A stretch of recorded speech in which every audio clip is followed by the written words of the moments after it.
This week on Arizona Illustrated, meet outgoing University of Arizona student body president, Patrick Robles. You don't like the fact that I'm speaking Spanish? Yo hablo español, and I'm gonna do a good job. Demand for a popular psychedelic is threatening the Sonoran Desert Toad. I have an obligation to this Sonoran Desert Toad to get people to leave it alone. Barbara makes socks the old-fashioned way. Every machine I have is set to something. They make a different thing with a different amount of tension is needed, so that's why I have so many machines. And a performance from pianist Fanya Lynn. I am someone who enjoys learning always, and that helps when you encounter challenges or obstacles in life as well.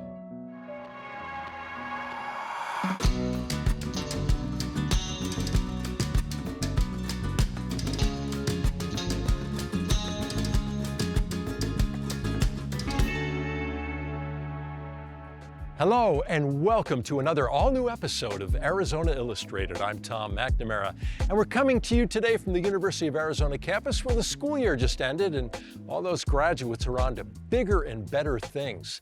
One of them is the outgoing student body president, Patrick Robles, a guy who's always had a passion for public service, and that was amplified during his time in office here. This story was produced by our own recently graduated intern, Allison Fagan from the School of Journalism. Can we interest you in some donuts or Yes. hot cocoa or coffee? Where are the donuts from?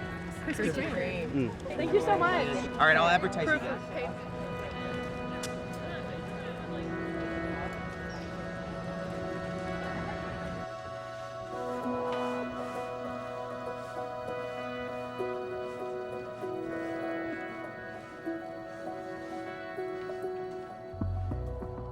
I grew up going to football games.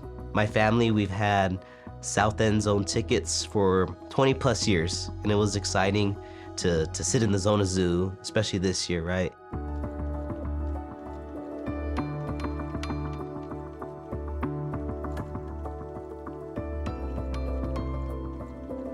My passion for public service and politics began in 6th grade at Challenger Middle School on the south side of Tucson. I was in the We the People program. I was much more shy. You wouldn't catch me talking to you. But I had a teacher, her name was Miss Higuera, and she taught me the importance of the Constitution, the value of government, and we the people standing up for what we believe in and standing up for what we want to see. And so with that, it's driven me throughout middle school, serving as student body president in middle school, throughout high school, at Sunnyside High School, serving as student body president, and now here talking to you as the student body president of the University of Arizona. And throughout my young life, I'm 21 years old, I've been involved with the Red for Red fight. I've been involved with public education advocacy, the fight for fair free transit, and other fights that involve uplifting our community, specifically those who are from marginalized communities and folks who would have never seen themselves in positions of influence like the one I'm in right now. Patrick is one of my most closest friends. Immediately off the bat, like we just kicked it off, and it was just an amazing friendship that grew into him mentoring me and really helping me decide kind of what I want to do as I grow and how I can get myself involved. We went to Sunnyside High School together, and we both were in student council, and that was around the time that we started seeing a lot of issues regarding safety when crossing the street occur. So we got together a group of students, met with stakeholders like our district, the Ward 5 Council Office, and the Tucson Department of Transportation, and really planned out what it looked like for a solution to be there. So we came up with the crosswalk. There was a lot of planning and development happening, but we went on winter break, and by the time we got back, it was built and installed. It was a milestone for me, and just to see that like the work can get done. And I think that for Patrick, it was just like that validation of like, yeah, if I can get together a group of students and we can really fight for this, things can happen. Fair free transit is a critical issue for students here at the University of Arizona. Many of us have seen the Sunlink that rides throughout our university, takes us through downtown, the west side, or whatnot. It's been free as of March 2020 due to the pandemic. Last fall, September, we learned that the city government was going to reinstate transit fares. We, the students, have been taking advantage of this service And we're worried that transit fares would limit our ability to travel, to commute to school, to go home, because it's a necessity. And so my administration, with my leadership, with the colleagues within our student government, we got together and said, no, this can't be. So we began lobbying each member of the city council, spoke to the mayor's team. We began mobilizing students here at the university. I remember when the free transit meetings were happening, I was at City Hall. He was here, like, watching them all night, taking notes on what certain council members were saying, and he was just that committed to ensuring he knew everyone's perspective and how he can advocate for different perspectives as well. As a student, and more importantly, a Tucsonan, I find myself concerned about what the reinstatement of public transit fares would mean for all people in this community. Each local media platform covered this effort that students here at the university were fighting for. And so thanks to the pressure and the relationships we built, fare-free transit was extended until June 2023, until the end of the school year. And I have no doubt in my mind that a large part of this is due to the movement that we, the students, started, the hashtag #WhyIRide movement. It's cool getting on there, seeing how many people use it, and realizing that the fight we put on was worth it. Student government is as powerful as you make it to be. The governor doesn't just meet with anybody, nor does a Congress member, nor does a US Senator's team. It takes relationship building. It takes taking yourself seriously. When a student can buy groceries, can eat a good meal once they get home, can ride public transit for free, that student is gonna do better academically, therefore making their life easier, especially when they graduate from college. I haven't shared this story publicly like this before, but on my first week in this office, I went to a meeting.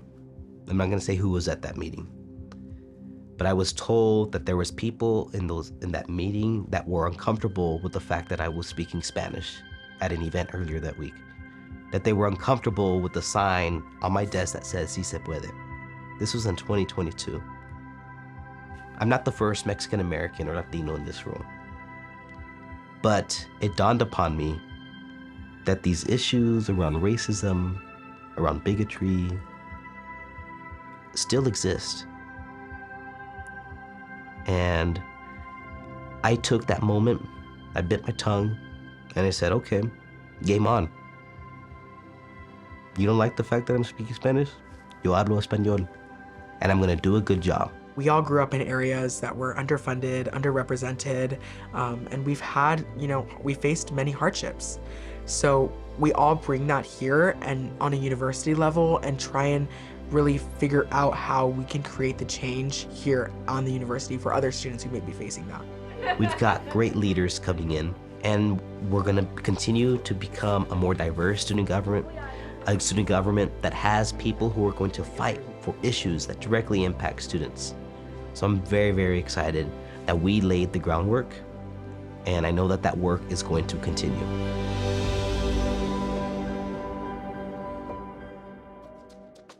Spring in Tucson is marked by gorgeous blooms and rising temperatures and very little rain.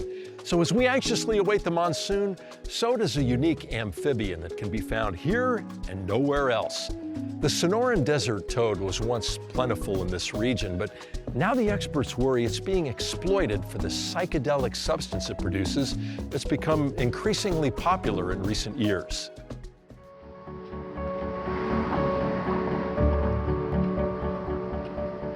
My name's Robert Villa. I'm 36 years old, native Tucsonan. I'm president of Tucson Herpetological Society.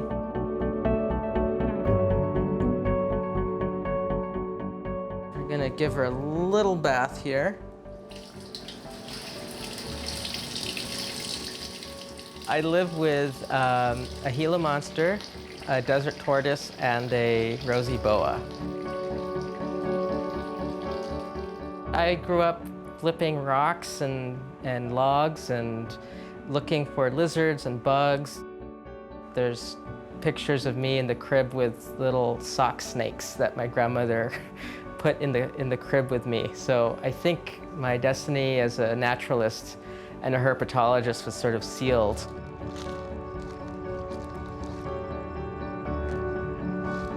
Yeah, this is a Sonoran Desert Toad, Encelius alvarius, and we are just near a parking lot along the Santa Cruz River. The Sonoran Desert Toad is the amphibian version of the saguaro in that it's found nowhere else except in the Sonoran Desert region. Sorry, little guy. That was probably traumatic for you. They're big toads, and they can live up to 20 years, probably more. They spend their lives mostly asleep until monsoon season. They are actually awakened by the sound of running water or water hitting the ground, thunder. That's what actually brings them to the surface. And it's a race to eat, mate, lay eggs, eat some more, and go back under when before the water dries up. Paul, here we go.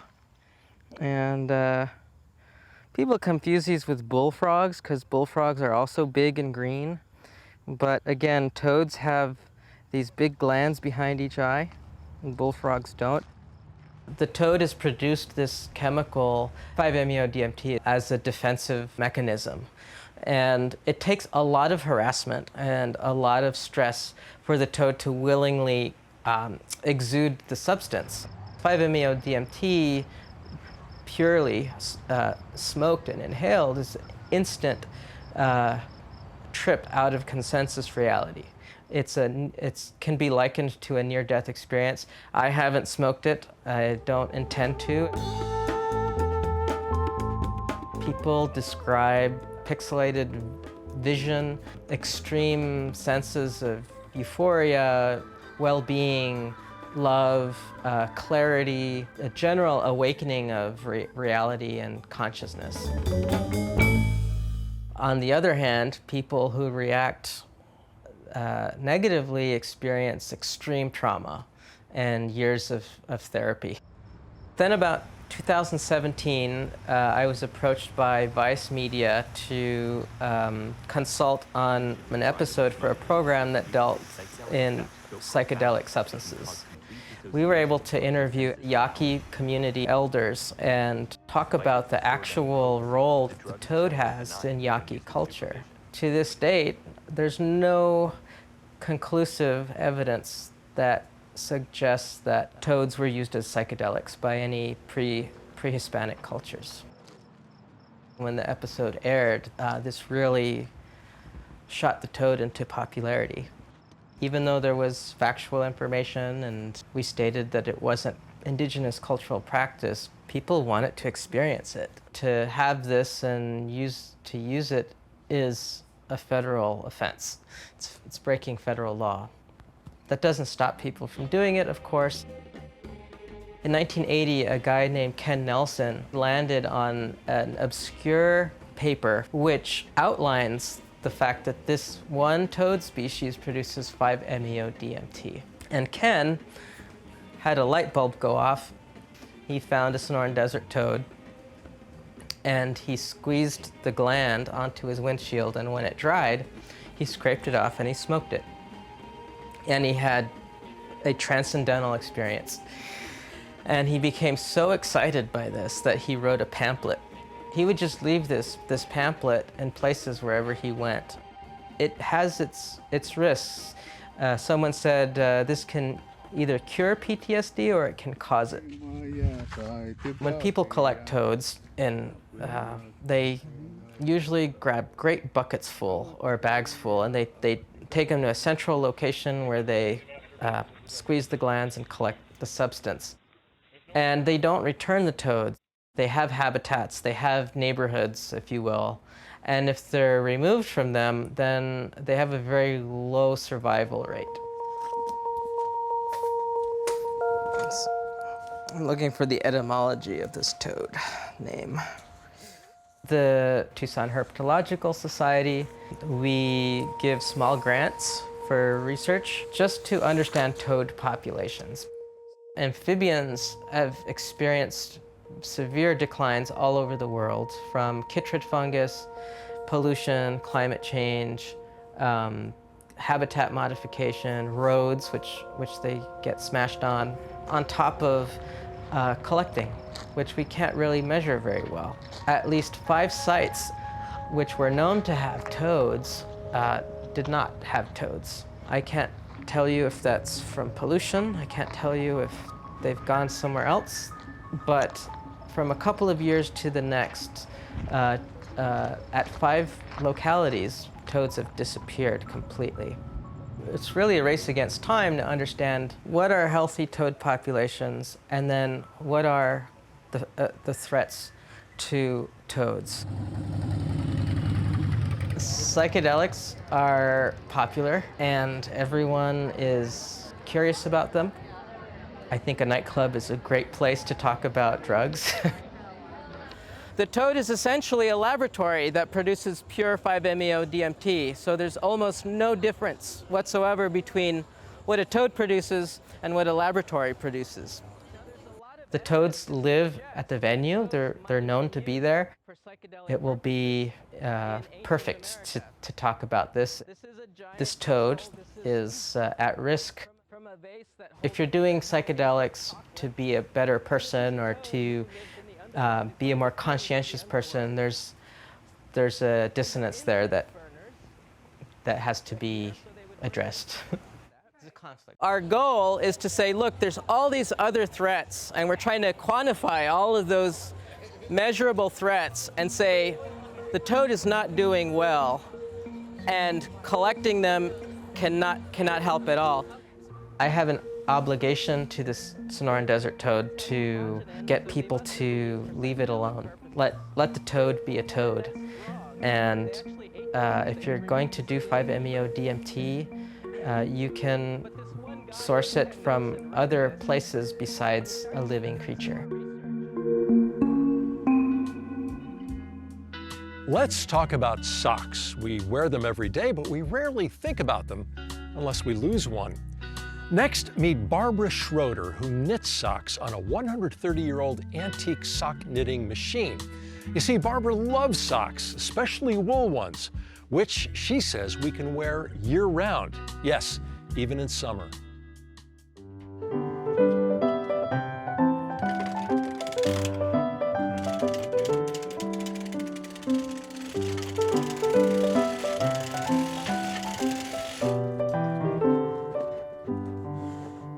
My first pair of socks took me 6 months. When I finally got that pair of socks done, I was the proudest person in the world. I now make a pair in an hour and a half. Every sock I look at and I like. They make me happy. My name is Barbara Schroeder. I've had like many lives. Right before I came to Tucson, I wove, and I was living in Minnesota, and I was at the Weavers Guild in Minneapolis, and someone brought in a pair of these perfectly made socks. Somebody else says, these are store-bought. You can't sell this at our bazaar thing. And somebody says, no, they were made on an antique sock machine. And my ears perked up, and I thought, wow. Went online and I saw them. Well, then I also saw that you can't find them. Once they electrified the factory, they would melt them down. So not that many of the old machines are left. I joined a Yahoo sock cranking group that was worldwide. It's almost like a cult. I found a woman in New Zealand that had machines for sale, and she promised they worked. So that's where I got my first machine, which is out in the living room. Stay. What? You're just too nutsy for me, dog.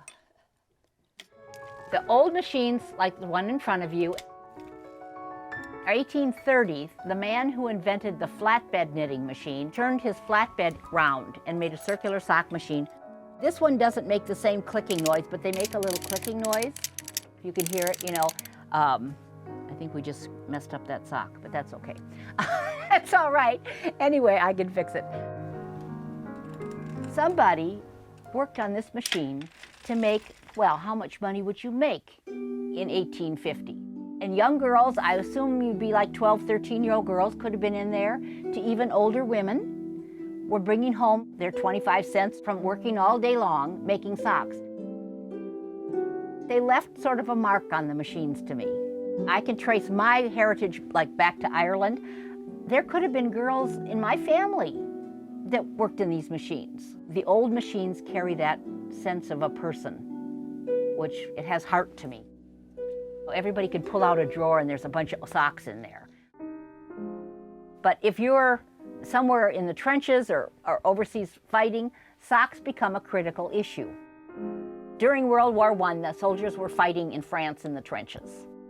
But a lot of them only had one pair of socks. They got wet and yucky, and they had what was called trench foot.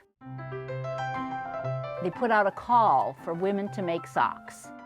The factories sent machines to the front, and with it would come a person who could teach the kids who were walking wounded, I guess is what you'd say, how to make socks for the other guys.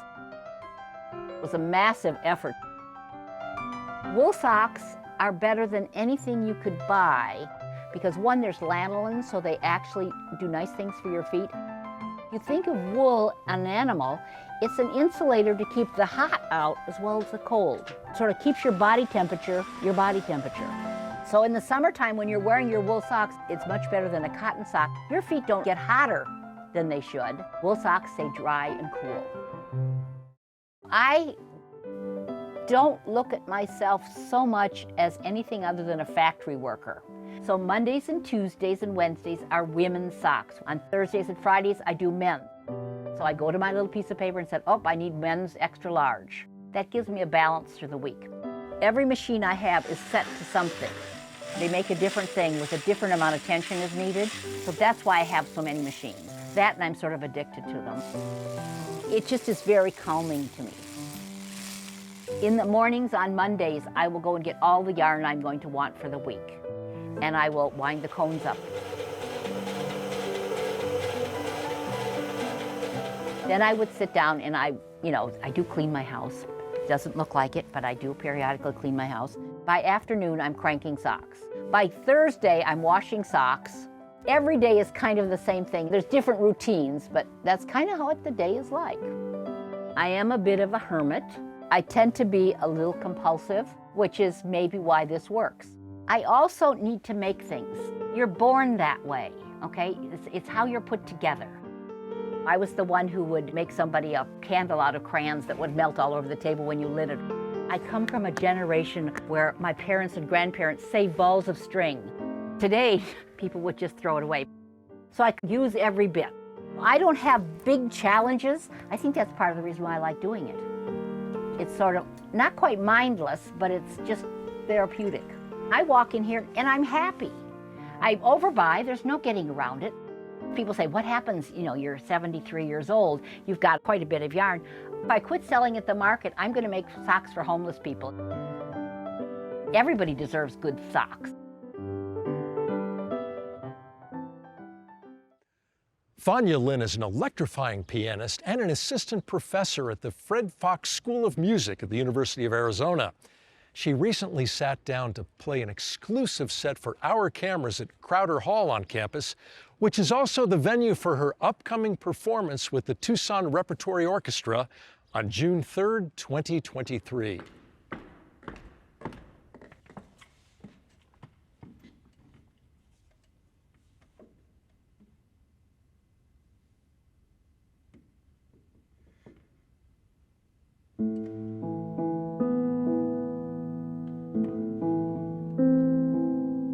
The most important thing when I'm learning a repertoire is that I want to understand what I want to say and what the composer wants to say. As a performer, we are kind of serving as a medium between the composer with the audience. So we're kind of this bridge. It's a process that you have to prepare yourself, not just physically, but also emotionally.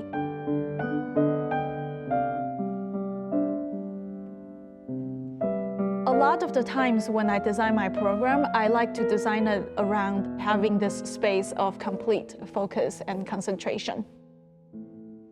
I feel this connection of this physical sensation with whatever I do, and I really enjoy the feeling of when you were focusing on something, where you feel like you were not playing, but something else was playing through you, and you know exactly when to play, where to play every single note.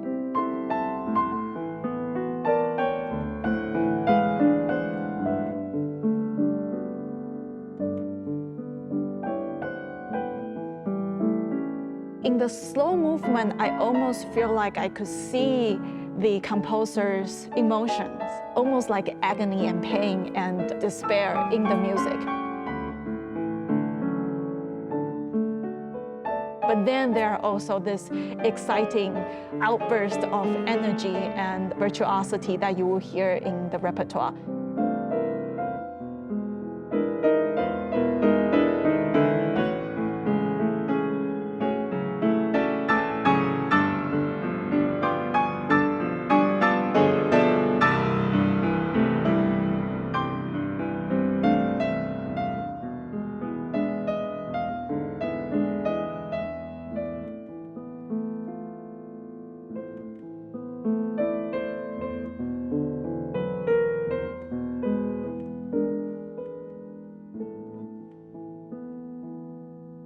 I always hope that the audience could receive my message, not just the notes or the flashy, fast and loud sections, but also the story or the emotional engagement or the picture that I was trying to depict as I perform.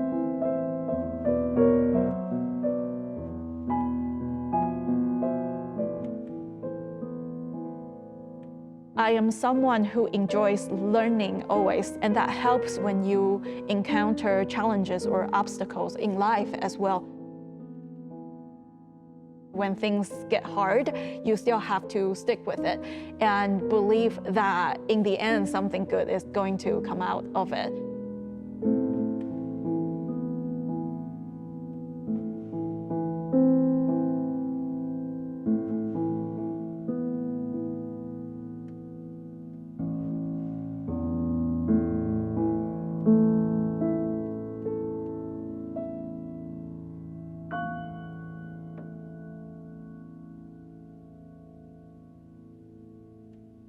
For more info on Fanya Lynn's June 3rd performance at Crowder Hall in Tucson, go to music.arizona.edu/events. Thank you for joining us from the University of Arizona. I'm Tom McNamara. We'll see you in a few weeks for another all-new episode of Arizona Illustrated.